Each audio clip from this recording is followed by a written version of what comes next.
எல்லாரும் apple phone வச்சிருக்கீங்களா இல்லையா? எல்லாரும் மோஸ்ட்லி எல்லாருக்குமே ஆப்பிள் போன் வாங்கணும்னு ஆசை இருக்கும்.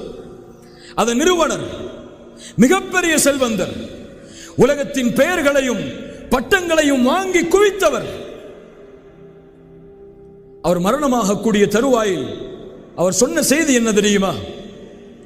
நான் போட்டிருக்கக்கூடிய இந்த ஆப்பிள் வாட்ச் இதுவும் ஒரே மணியை தான் காட்டும். சைனாவில் தயாரிக்கப்பட்ட அந்த வாட்சும் ஒரே மணியை தான் காட்டும். அப்படியா இல்லையா? ஆப்பிள் வாட்ச் வாங்கினா அமெரிக்காவில் உள்ள டேத்தை காட்டும், இந்தியாவில் காட்டாதில்லை. எல்லாம் ஒரே நேரம் தான். நான் போட்டிருக்கக்கூடிய ஆடை இதுவும் என் உடல் அழகை மறைக்கும். மற்றவர்கள் எளிதாக அணியக்கூடிய அந்த ஆடை அதுவும் உடல் அழகை மறைக்கும். இவ்வளவு சொத்துக்களை சேர்த்தேன், இவ்வளவு புகழை சேர்த்தேன். இதுதான் வாழ்க்கை என்று இரவு பகல் மாறாமல் இந்த சமூகத்திற்கு எதையாவது புதிய சிந்தனைகளை கொடுக்க வேண்டும் என்று முயற்சித்து போராடினேன்.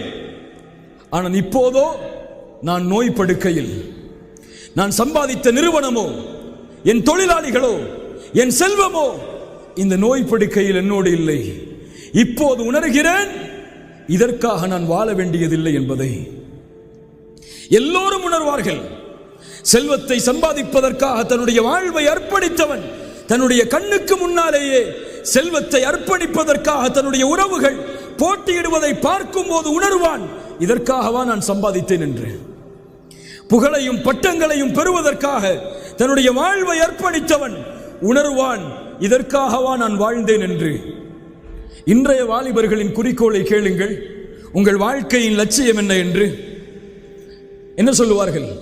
யூடியூப்ல ஒரு சேனல் ஆரம்பிக்கணும்பாங்க, அப்படியா இல்லையா?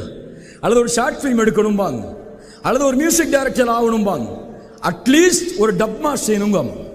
டப்மாஷா அது செஞ்சு அப்லோட் பண்ணி எல்லாரும் அதை பார்க்க வைக்கணும்பாங்க, அப்படியா இல்லையா? இது குறிக்கோளா? நீ நடிகராகுவதோ, உன் யூடியூப்பில் உன்னுடைய வீடியோக்கள் வருவதோ, டப்மாஷிகள் வருவதோ, நீ போடக்கூடிய அந்த ஷார்ட் பிலிம்களை மக்கள் பார்க்க வேண்டும் என்பதற்காக அப்லோட் செய்வதோ, நீ அதில் புகழ் பெறுவதோ, இது குறிக்கோளா? அது குறிக்கோள் அல்ல, அது லட்சியம் அல்ல. அதுதான் லட்சியம் என்றால் உன்னை விட சிறந்தவன் ஒருவன் வந்தால் உலகம் உன்னை மறந்துவிடும். உன்னை விட அதில் சிறந்தவன் ஒருவன் உருவானால் நீ யார் என்ற அறிமுகம் கூட இல்லாத அளவு மறைந்து விடுவாய். அதுதான் இந்த உலகத்தின் இயற்கை. இதை நோக்கமாக கொண்டு பயணிப்பவன் தன் வாழ்வின் முடிவில் ஒட்டுமொத்த வாழ்வையும் வீணானதாக, குறிக்கோளற்றதாக ஏன் வாழ்ந்தேன் என்றுதான் அவன் கருதுவான்.